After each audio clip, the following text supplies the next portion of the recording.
Olá, meus nobres, bem-vindos de volta ao canal Espadas e Cinzas. Hoje vou contar uma história que combina fatos históricos reais com um thriller de suspense que vai te deixar preso do início até o final. Esta é a história de um jovem alquimista francês que descobriu algo que reis e a igreja tentariam tudo para destruir. A história de como a pedra filosofal realmente existe. Há séculos, alquimistas de toda a Europa buscavam a pedra filosofal, a substância lendária, capaz de transformar metais vulgares em ouro puro e, segundo alguns, de conceder imortalidade. A maioria das pessoas considerava isso pura fantasia, uma ilusão de loucos. Mas e se não fosse? E se alguém realmente tivesse descoberto como criá-la? E se essa descoberta tivesse desencadeado uma caçada que duraria anos, envolvendo reis, nobres e a igreja em uma conspiração para silenciar a verdade? Esta é essa história. A história de Nicolas, um alquimista que herdou os apontamentos secretos de seu mestre e descobriu que estava muito mais perto da verdade do que qualquer um poderia imaginar. Se você gosta de histórias que misturam história real, suspense e mistério medieval, fica comigo até o final, porque esta vai te surpreender. Estamos na França do século XIV, especificamente em 1369, em uma pequena cidade próxima a Lyon. Nicolas tinha apenas 27 anos, quando seu mestre, o alquimista Pierre Duval, morreu de forma misteriosa. Duval era conhecido nos círculos alquímicos europeus como um dos pesquisadores mais brilhantes de sua geração. Havia dedicado 30 anos de sua vida a um objetivo singular: criar a pedra filosofal. A alquimia do período medieval não era simplesmente fantasia ou bruxaria, como a igreja tentava fazer as pessoas acreditar. Era uma protociência genuína que combinava química primitiva, filosofia, astronomia e, sim, elementos de misticismo. Os alquimistas estudavam transformações de matéria, experimentavam com ácidos e metais, buscavam entender as propriedades fundamentais da realidade. Alguns de seus experimentos foram os precursores da química moderna. Nicolas havia começado como aprendiz de Pierre aos 17 anos. Era um rapaz brilhante com memória extraordinária e habilidade manual impressionante. Durante 10 anos, trabalhou ao lado de seu mestre, aprendendo não apenas as técnicas práticas, mas também a filosofia por trás da alquimia. Aprendeu sobre o grande trabalho, o processo em múltiplos estágios, que supostamente levaria à criação da pedra filosofal. O processo era bem documentado na literatura alquímica, embora frequentemente em linguagem cifrada. Havia a nigredo, a primeira etapa de putrefação e escurecimento, onde a matéria era decomposta em seus elementos fundamentais. Depois vinha a albedo, o branqueamento, onde os elementos purificados emergiam. E, finalmente, a rubedo, o avermelhamento, que supostamente produzia a pedra filosofal vermelha, capaz de transmutação. Quando Pierre morreu, Nicolas estava em seu quarto trabalhando quando seu mestre simplesmente colapsou. Os médicos da cidade, que sabiam pouco de medicina real, chamaram de apoplexia, um ataque de sangue. Mas Nicolas suspeitava que tinha sido envenenamento. Pierre havia estado agindo de forma estranha nas semanas anteriores, dizendo que finalmente estava perto de completar o grande trabalho e que havia pessoas que fariam qualquer coisa para impedi-lo. No leito de morte, Pierre chamou Nicolas para mais perto. Com a voz fraca, pediu que ele destruísse todos os apontamentos. Disse que o conhecimento que haviam acumulado era perigoso demais, que pessoas poderosas queriam matá-lo por causa disso. Mas então, em um lampejo de contradição que perturbaria Nicolas pelos próximos anos, Pierre entregou-lhe uma chave pequena de bronze e sussurrou as coordenadas de um lugar onde havia escondido seus apontamentos mais importantes, os que continham a verdade. Morreu momentos depois, levando o segredo da localização exata para o túmulo, ou pelo menos era o que parecia. Durante meses após a morte de Pierre, Nicolas seguiu os desejos de seu mestre e destruiu a maioria dos apontamentos visíveis. Queimou folhas de papel coberto com fórmulas, diagramas e anotações. Mas aquela chave o atormentava. Não conseguia simplesmente ignorá-la.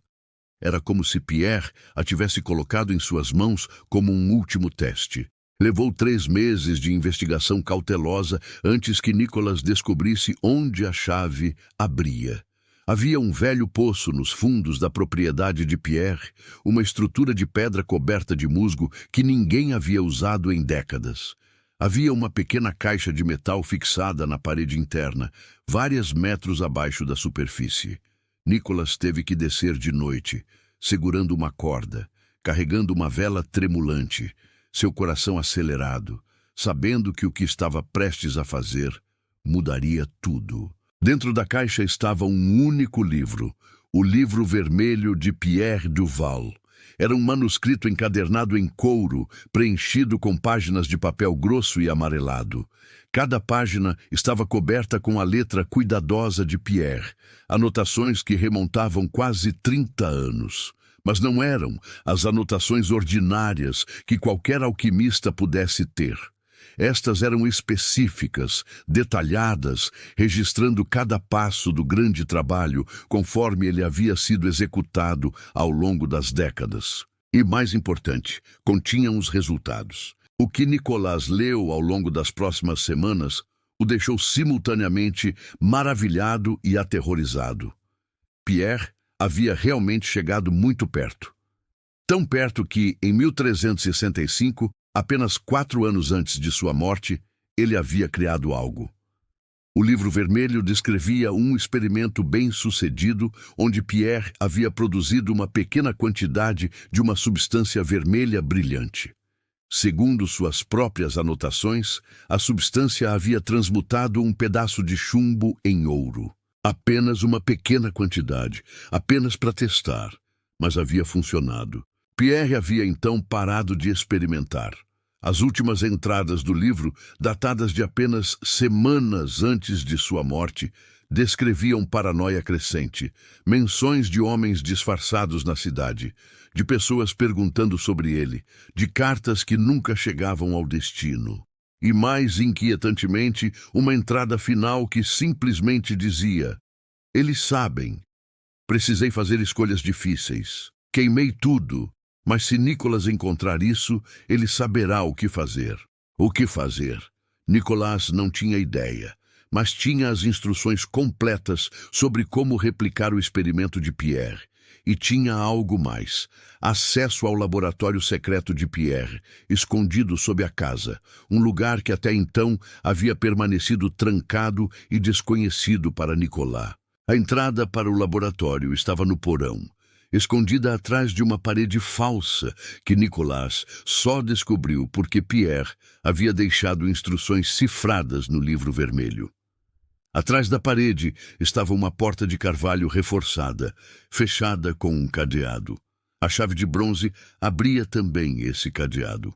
O que Nicolas viu ao entrar no laboratório o deixou sem respiração. Era uma câmara subterrânea de aproximadamente 20 metros de comprimento e 10 de largura. As paredes eram de pedra lisa, mantidas surpreendentemente secas apesar de estarem no subsolo.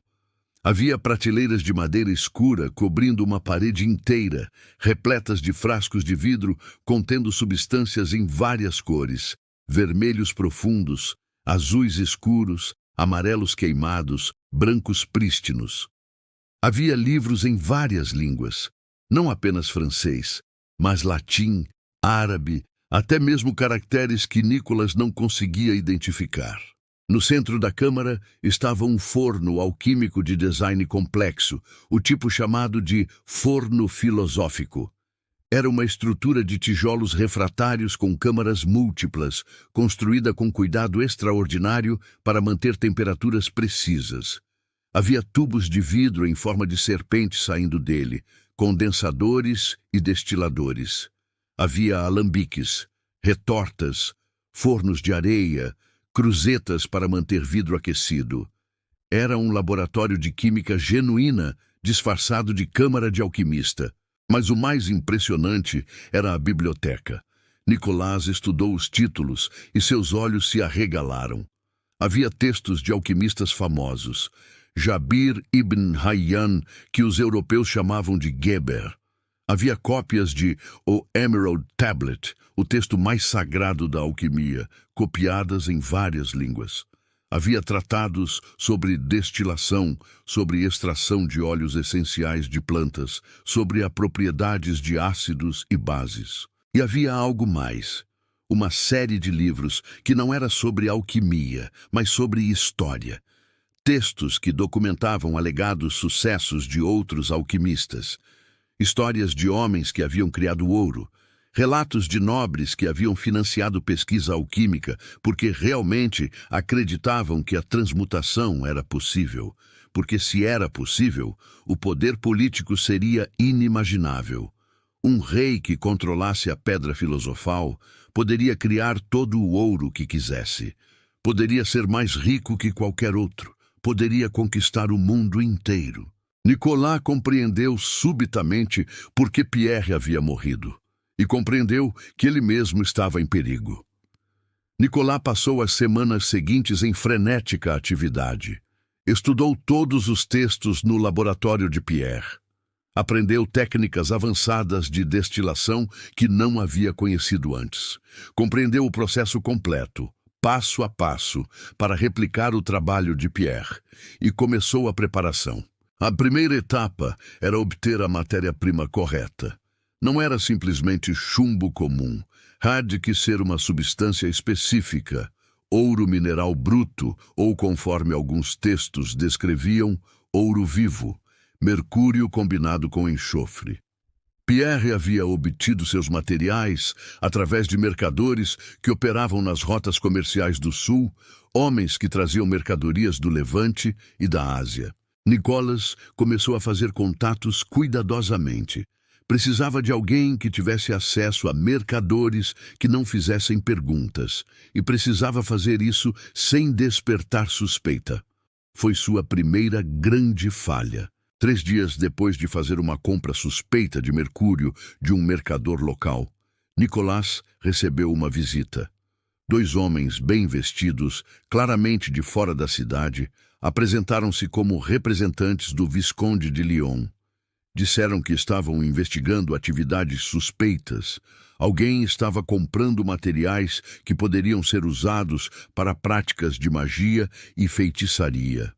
Gostariam de fazer algumas perguntas. Nicolás mentiu descaradamente. Disse que era um terapeuta de sangue e que usava mercúrio para fins medicinais. Os homens sorriram de forma que sugeria que não acreditavam, mas não pressionaram. Apenas disseram que se houvesse mais atividades suspeitas, isso seria relatado à igreja. Depois que saíram, Nicolás entendeu que tinha apenas uma chance. Se voltasse ao laboratório para continuar seu trabalho, seria descoberto. Se tentasse fugir, seria perseguido. Sua única opção era correr o risco máximo, continuar com o experimento, terminar rápido e desaparecer antes que o capturassem. Trabalhou dia e noite durante as semanas seguintes. Seguiu as instruções de Pierre meticulosamente. Aqueceu a matéria-prima através de múltiplos estágios de transformação. A primeira fase, a nigredo, envolveu deixar a matéria em putrefação controlada em um recipiente fechado aquecido lentamente. A substância se transformou em uma pasta negra, exatamente como Pierre havia descrito. Então came a albedo. Através de destilação cuidadosa e repetida adição de uma solução branca específica, Nicolás era cuidadoso em seguir exatamente as proporções de Pierre. A matéria mudou de cor gradualmente. O negro deu lugar ao cinza, o cinza ao branco leitoso e, finalmente, ao branco puro. E então veio a rubedo, a etapa final. Esta era a mais delicada. Envolvia aquecer o pó branco a uma temperatura muito específica, mantida por um período preciso. Pierre havia documentado isso meticulosamente, porque temperatura de mais ou de menos arruinaria tudo. Nicolas estava em seu terceiro dia da Rubedo quando ouviu os barcos, cascos de cavalos na rua acima, vozes de autoridade dando ordens. Seu coração acelerou. Eles vinham atrás dele. Ele tinha aproximadamente 1 hora antes que invadissem a propriedade. 1 hora antes que descobrissem o laboratório secreto. 1 hora para terminar o que havia começado ou fracassar completamente. O pó estava no forno, aquecendo. De acordo com os apontamentos de Pierre, precisava de 4 horas mais para completar. Nicolas fez a única coisa racional que alguém em seu lugar poderia fazer. Aumentou deliberadamente a temperatura. Era um risco imenso. Muito calor e a reação poderia falhar, consumindo toda a matéria-prima. Mas se ele não conseguisse terminar agora, nunca terminaria. Acima, ouviu homens entrando na casa. Ouviu móveis sendo virados. Ouviu o som de espadas sendo desembainhadas. Não havia mais tempo para esperar ou fazer isso corretamente. Enquanto os homens procuravam pela casa, Nicolas preparou o vaso filosófico, um recipiente de vidro especial, onde a pedra seria finalmente precipitada. Suas mãos tremiam enquanto media os reagentes, enquanto vertia as soluções. Um movimento errado agora e todo o trabalho seria perdido. Os homens chegaram ao porão. Ouviu-os batendo nas paredes, procurando por entradas secretas. Não demoraria muito para que encontrassem a porta falsa. Nicolas aproximou-se do forno. A temperatura estava atingindo o pico. O pó no interior havia mudado de cor. De branco, começava a mostrar um tom levemente avermelhado. Levemente. Ainda não era o vermelho profundo que Pierre havia descrito. Mas era tempo suficiente. Os homens encontraram a porta. Nicolas ouviu as batidas, depois o som de madeira rachando sob o impacto de uma espada. Com uma decisão que levaria uma vida inteira de consequências, Nicolas removeu o recipiente do forno.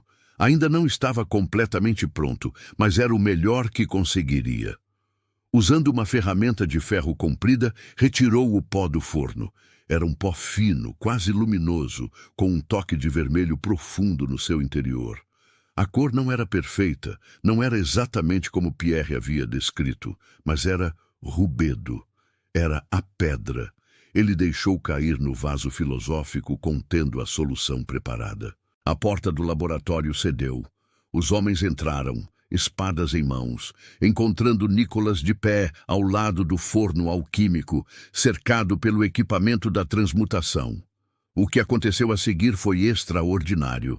A reação no vaso filosófico começou a brilhar. Não era uma chama normal. Era como se a própria matéria estivesse irradiando luz de dentro. O líquido no vaso transformou-se em um brilho vermelho profundo, pulsante, quase como se estivesse vivo. O pó começou a precipitar, formando uma pequena quantidade de cristais escuros vermelho escuro que brilhavam como joias. Os homens pararam, seus olhos fixos no espetáculo. Nenhum deles havia visto algo assim antes. Nenhum deles sabia exatamente o que estavam vendo. Naquele momento de hesitação, Nicolas fez seu movimento. Pegou a pequena quantidade de cristais vermelhos, a pedra filosofal, e a colocou em um frasco de vidro que havia preparado com antecedência. Lacrou o frasco. Depois, com um dos homens ainda distraído, Nicolas pegou uma das suas cápsulas clandestinas, um frasco de vidro contendo pólvora e enxofre que havia preparado pela manhã em caso de emergência, e o jogou no forno ainda quente. A explosão foi pequena, mas suficiente. Uma nuvem de fumaça negra se ergueu. Os homens começaram a tossir. Sua visão ficou prejudicada. Nicolas correu. Nicolas disparou pela porta, subiu as escadas e saiu pela janela do porão que havia deixado aberta. Correu através dos campos que cercavam a casa, guardando o pequeno frasco com a pedra filosofal perto de seu peito, como se fosse mais valioso que sua própria vida. Porque era. Os cavaleiros tentaram persegui-lo, mas Nicolas conhecia a terra melhor que eles. Cortou pela floresta, cruzou um riacho, subiu por vales íngremes. Horas depois, quando finalmente parou para respirar, eles haviam perdido seu rastro. Durante as próximas semanas, Nicholas viajou. Usou nomes falsos. Viajou principalmente à noite. Se escondia em conventos durante o dia, onde monges raramente faziam perguntas. Viajou para o sul, em direção a Avignon, onde o Papa mantinha sua corte, imaginando que talvez estivesse seguro em meio a tanta complexidade política. Mas descobriu rapidamente que a caçada por ele era muito mais ampla do que havia imaginado. Não era apenas o Visconde de Lyon que o perseguia. Havia interesse de nobres de toda a França, havia interesse da igreja e havia interesse de alquimistas rivais, homens que suspeitavam que Nicholas tinha acesso aos segredos de Pierre. Todos o queriam, todos queriam a pedra filosofal. Nicholas compreendeu que não podia mais simplesmente se esconder. Tinha que provar que havia feito o que pretendia, que a pedra realmente funcionava. Porque se pudesse fazer isso, se pudesse demonstrar para os nobres que o buscavam que a transmutação era real, então teria barganha, teria poder e, mais importante, teria verdade. Procurou por um alquimista de reputação, um homem chamado Gerard de Cremona, que havia traduzido textos clássicos de alquimia e tinha a confiança de vários nobres europeus. Gerard era velho, mas ainda ativo, ainda respeitado. Mais importante, era conhecido como alguém que buscava conhecimento acima de tudo. Nicolas o encontrou em um laboratório privado em Avignon. Entrou com uma única vela acesa, fechou a porta atrás de si e colocou o frasco com a pedra filosofal na mesa. Gerard olhou para ele, depois para o frasco. "É uma ilusão", disse. "Um truque. Mercúrio puro disfarçado em vidro vermelho." "Teste", respondeu Nicholas simplesmente. Gerard fez exatamente isso. Pegou um pedaço de chumbo, obtido de uma fonte confiável, pago por Nicholas para garantir sua autenticidade. Dissolveu uma pequena quantidade da pedra em uma solução. Adicionou o chumbo e assistiu enquanto o metal se transformava em ouro. Não havia explicação racional, não havia truque, não havia ilusão. A pedra filosofal era real e funcionava. Gerard se sentou lentamente. Seu rosto se tornou muito pálido. "Você entende o que isso significa?" perguntou. "Sim", respondeu Nicholas. "Significa que a história mudou. Nos anos seguintes, a história de Nicholas se tornou confusa com lenda. Alguns relatos dizem que ele ofereceu a pedra para o Papa, em troca de proteção. Outros dizem que ele a ofereceu para o rei da França. Ainda outros alegam que a escondeu e que ainda está escondida em algum lugar na Europa, esperando ser encontrada. A verdade é provavelmente mais matizada. Nicholas continuou usando a pedra filosofal em pequenas quantidades para criar ouro, não suficiente para despertar atenção, mas suficiente para ganhar riqueza e poder. Seu laboratório nunca foi descoberto pelas autoridades. Ele morreu de forma misteriosa aos 43 anos, a causa registrada como apoplexia, assim como seu mestre. Mas antes de morrer, Nicholas criou um documento, um relato completo de como havia criado a pedra filosofal, escrito em linguagem clara, sem cifra nem código. Copiou-o várias vezes e o distribuiu entre pessoas que confiava, monges em mosteiros distantes, alquimistas em diferentes cidades, bibliotecários que o prometerem manter seguro. Alguns desses documentos foram descobertos séculos depois. Estão entre os registros históricos mais controversos da Idade Média. Alguns estudiosos argumentam que as instruções de Nicholas não poderiam realmente ter funcionado, que ele estava descrevendo uma coincidência química ou um truque bem executado. Outros apontam para inconsistências nas histórias contadas sobre ele. Mas uma coisa permanece indiscutível. Através dos séculos, houve relatos confiáveis de alquimistas que pareciam ter sucesso real na transmutação. E muitos desses relatos eram de pessoas que tinham acesso direto ou indireto ao conhecimento de Nicholas.